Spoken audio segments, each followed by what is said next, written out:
ఇప్పుడు తను చనిపోయారన్న టాపిక్ తీసిన తర్వాత నాకు ఒక చిన్న డౌట్. ఇప్పుడు జనరల్గా మనిషి చనిపోయిన తర్వాత కొన్ని ఆచారాలు కట్టుబాట్లు అవన్నీ ఉంటాయి. హిజ్రాలకు కూడా అలాంటి కట్టుబాట్లు ఏమైనా ప్రత్యేకంగా ఉంటాయా? కట్టుబాట్లు అంటే ఒకప్పుడు చాలా ఎక్కువ కట్టుబాట్లు ఉండేవి. ఆ కట్టుబాట్లు ఏంటి అంటే హిజ్రా చనిపోతే లక్ష్మీదేవి స్వరూపం, అందుకే ఎవరికి చూపించకుండా తీసుకెళ్ళాలి అని ఒక కట్టుబాటు ఉండేది.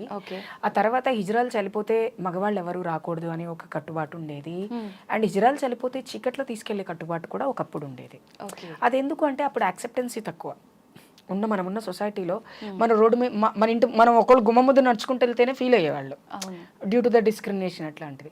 అలాంటి టైంలో చీకట్లో తీసుకెళ్ళడము. అండ్ కొన్ని స్టేట్స్లో కొన్ని రకాలుగా ఉంది.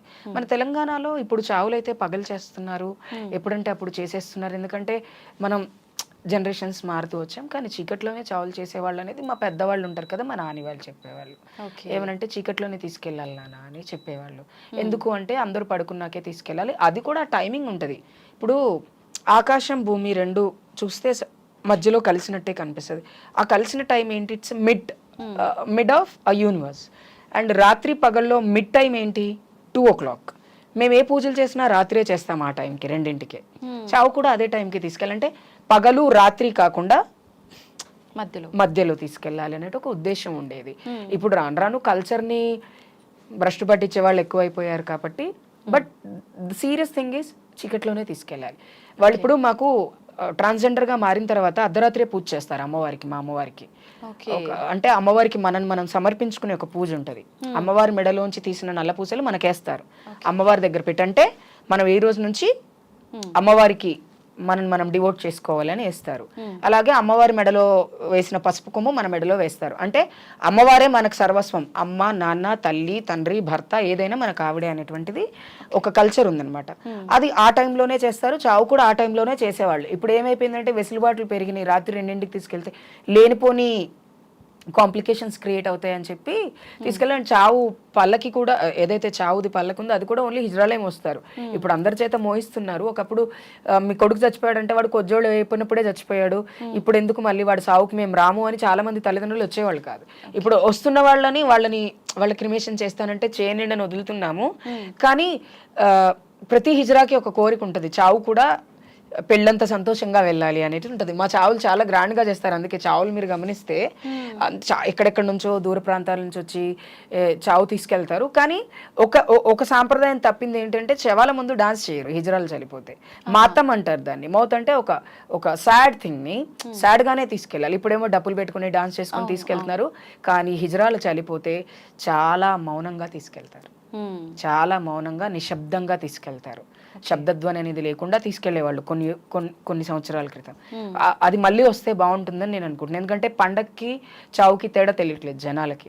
సో దాన్ని మన ధర్మాలని మనం ఎప్పుడు కూడా పాటించాలి అనేటువంటిది. సో ఈ ధర్మాలన్నీ ఉంటాయి. అండ్ చనిపోయినప్పుడు పుట్టింటి నుంచి బట్టలు తీసుకొస్తారు. మా అమ్మలు ఉంటారు, మాకు కూడా మా గురువులు మా అమ్మలు ఉంటారు. మా దాంట్లో గురువు అనేవాళ్ళు మన మంచి చెడు మనం ఎలా బ్రతకాలో నేర్పించే వాళ్ళు గురువు అయితే, అమ్మ ఏ కష్టం వచ్చినా నష్టం వచ్చినా చూసి అమ్మ కూడా మనకు ఉంటుంది అనమాట. గురువుని అమ్మని ఎంచుకుంటారు. అమ్మ పట్టు వస్త్రాలు తీసుకొని వచ్చి వడి బియ్యం పోసి పాడ మీద పడుకోబెట్టక కూడా బియ్యం పోస్తారు మాకు. వడి బియ్యం పోస్తారు. వడి బియ్యం పోసి పసుపు కుంకుమ అంటే ముత్తైదులమే కాబట్టి అవన్నీ సాంప్రదాయాలని చేసి పంపిస్తారనమాట. సో అది చాలా ఇంపార్టెంట్ మా దాంట్లో, చాలా ఇంపార్టెంట్ అది. ఇవన్నీ ఉంటాయన్నమాట. ఇప్పుడు తెలియక కొంతమంది చేస్తున్నారు, కొంతమంది చేయట్లేదు. చెప్తేనే తెలుస్తుంది కాబట్టి చెప్తున్నా నేను కూడా జనాలు. ఇప్పుడు శ్మశాన వాటికలు ఇవి జనరల్ గా అందరినీ 2016-17 వరకు అసలు శ్మశాన వాటికలో ప్లేస్ ఇచ్చేవాళ్ళు కాదు. చాలా కష్టపడ్డాం మేము. ఇప్పుడు కాస్టాలే చేస్తున్నారు ఎక్కువ, వాటికి అవి చేయట్లేదు. ఎవరైతే ఊర్లలో చనిపోతున్నారో వాళ్ళు కట్టుకుంటారు. ఎందుకంటే వాళ్ళ ఫ్యామిలీస్ ఉంటారు కాబట్టి యాక్సెప్టెడ్ ఫ్యామిలీస్ వాళ్ళు కట్టుకుంటారు. యాక్సెప్టెడ్ ఫ్యామిలీస్ లేవు. ఇప్పుడు నేనున్నాను, ఏ బి చనిపోయారు, బీకి అసలు ఎవ్వరూ లేరు. ఆ శ్మశానం కట్టించిన తర్వాత దాన్ని టేక్ ఓవర్ చేసే వాళ్ళు ఎవరు ఉండరు కాబట్టి అంత కాష్టాలు కాష్టమే ఎక్కువ చేస్తున్నారు.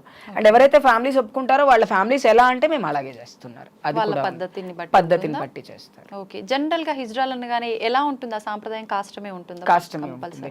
కాష్టంలో 2 రకాలు ఉంటుంది. ఒకప్పుడు ఎలా ఉండేది అంటే హిజ్రా కమ్యూనిటీలో ఇస్లామీని తీసుకున్న వాళ్ళు ఉంటారు. అంటే ముస్లిమ్స్గా బ్రతికే హిజ్రాస్ కమ్యూనిటీస్ ఉంటాయి.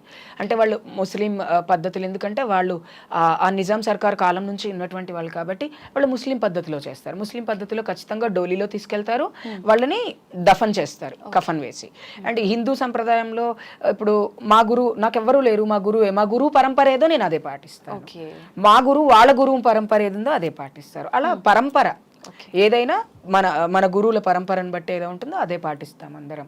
ఒకవేళ ఫ్యామిలీస్ లేదండి మా పద్ధతి ఇది, మా అబ్బాయిని మేము ఇప్పుడు చేస్తున్నారు సావులు తల్లిదండ్రులు వచ్చి, కానీ నేను ఇనీషియల్ గా ట్రాన్స్ కమ్యూనిటీలో జాయిన్ అయినప్పుడు 2011లో నాకు జనరీ స్టార్ట్ అయినప్పుడు ఇలా చనిపోయింది స్వాతి అంటే, స్వాతి కాదు వాడి పేరు కిరణ్, కిరణ్ ఇలా చనిపోయాడు అంటే మేము రామమ్మ వదిలేసుకున్నాము, మీరే చేసుకోండి ఏమున్నా, మా ఇంటికి గడ తీసుకురాకండి సావుని అంటే, అట్లీస్ట్ మీ బిడ్డ చనిపోతే మీరు చూడడానికి కూడా లేని పరిస్థితి నుంచి ఇప్పుడు వచ్చి చూస్తున్నారు. కొంతమంది వాళ్ళే చేసుకుంటున్నారు, కొంతమంది మేము చేయలేం, శక్తి లేదు మా దగ్గర అంటే, కమ్యూనిటీ చావు చేయడానికి ఎప్పుడు ఎవరు వెనకాడరు. ఇప్పుడు ఈ తలగొరువు పెట్టడం ఇలాంటి కార్యక్రమాలు చాలా మందికి చాలా చేశారా? నేను చాలా పెట్టా. ఇప్పుడు అమ్మ నాన్న అండ్ ఇంకోటి ఏంటంటే, పెట్టిన తర్వాత తలకొరువు పెట్టడం అనేది చాలా అదృష్టం. మనకి ఎప్పుడో ఏ జన్మలో చేసుకున్న పుణ్యమో లేకపోతే ఏ జన్మనో మనం రుణపడి ఉంటామో, ఎవరికి ఎలా రుణపడి ఉన్నామో తెలియదు. నాకు అసలు ఎవరో తెలియని వాళ్ళకి కూడా నేను తలకొరివి పెట్టా. జస్ట్ చావుకి వెళ్ళినప్పుడు అయ్యో ఎవరు పెట్టడానికి ముందొస్తలేరు చంద్రమ్మ అంటే, నేను పెడితే టీ ఎవరో పెట్టేదేంది బిడ్డ, అంటే కొజ్జా అన్న వర్డ్ బూత్ అస్సలు కాదు, దీన్ని బూతుగా పరిగణించకండి. ఈ జనాలు దీన్ని బూతు చేశారుగా అంతే తప్ప, కొజ్జా అన్న వర్డ్ని, కొజ్జోడు చచ్చిపోతే ఒక హిజ్రా చనిపోతే ఆ బాధ మనకు తెలుసు, రేపు మనకి ఇదే చావు వస్తుందేమో అని ఒక చిన్న మైండ్ సెటప్ లో ఉంటాం, యాక్సెప్టెన్సీ లేని వాళ్ళం. అవునా? నాకుంది ఓకే, లేకపోతే అదే పరిస్థితి కదా నాది. అందుకనే నేను ఎప్పుడు తలకొరివి పెట్టడానికి కానీ, దినాలు చేయడానికి కానీ, వాళ్ళ ఇవేవి చేయడానికి ఎప్పుడు వెనకాడలేదు. నేనే కాదు, చాలా మంది ఉన్నారు. మొన్న సుమమ్మ అని ఉంది, ఒక స్వీటీ అని నా కూతురు చనిపోయింది, అన్ని తన ఇంటి ముందే చేశాం, సుమమ్మ వాళ్ళ ఇంటి ముందే చేశాం. ఎందుకు చేశాము అంటే, వాళ్ళ ఇంట్లో వాళ్ళు చావుని తీసుకెళ్ళను, మేము చేసాం. ఆ ఖర్చులు అవన్నీ కమ్యూనిటీ భరిస్తారా? అంతే. గురువులు పెట్టుంటారు మీరు అలా? 7-8 మందికి పెట్టారు. తలకొరి పెట్టడం కూడా నా కమ్యూనిటీకి నేను చేసుకున్న సేవగా తీసుకుంటాను, దాని ఏదో పుణ్యం కాదు, సేవ అంతే. మీ కుటుంబ నేపథ్యం ఏంటి? మా అమ్మ నన్ను చాలా ప్రేమగా చూసుకుంటారు. మా నాన్నగారు చనిపోయారు. ఆయన ఉన్నప్పుడు నన్ను బాగా యాక్సెప్ట్ చేశారు. ఆయన చనిపోయిన తర్వాత ఆయన బాగా మిస్ అవుతాను నేను మా పప్పాని. రీసెంట్ గా 2014లో చనిపోయారు నాన్నగారు. 10 years అయిపోతుంది నాన్న చనిపోయి. నాన్నకి నేను రెడ్ కలర్ పట్టు చీర కట్టుకొని, ఒంటి నిండా నగలు పెట్టుకొని, పువ్వులు పెట్టుకుంటే మా నాన్నకి చాలా ఇష్టం. అందుకని దసరా మా నాన్న ఎప్పుడు ఆయన బతుకున్న రోజులు నాకు దసరా పండుగకి చీర తెచ్చేవాళ్ళు. ఇప్పుడు మా చెల్లెలు మా బావ వీళ్ళు తెస్తారు. చాలా హ్యాపీ. మా చెల్లెలు నన్ను చాలా ప్రేమగా చూసుకుంటారు. మా అన్నయ్య మా తమ్ముడు వాళ్ళందరూ బాగా చూసుకుంటారు. ఎంటైర్ ఫ్యామిలీ, మాకేం చిన్న ఫ్యామిలీ కాదు కదా, 4 మేనమామలు ఉన్నారు, 5 పెదనాన్నలు ఉన్నారు, అందరూ బాగా చూసుకుంటారు. అందరూ మిమ్మల్ని యాక్సెప్ట్ చేశారా? నన్ను ఎందుకు యాక్సెప్ట్ చేశారు అంటే, నేను ఉద్యోగం చేస్తూ సొసైటీలో ఒక గౌరవప్రదమైనటువంటి గుర్తింపు ఉంది కాబట్టి యాక్సెప్ట్ చేస్తారు, లేకపోతే చేయరు, ఎవరైనా ఎవ్వరూ చేయరు. But my family is a big support for me.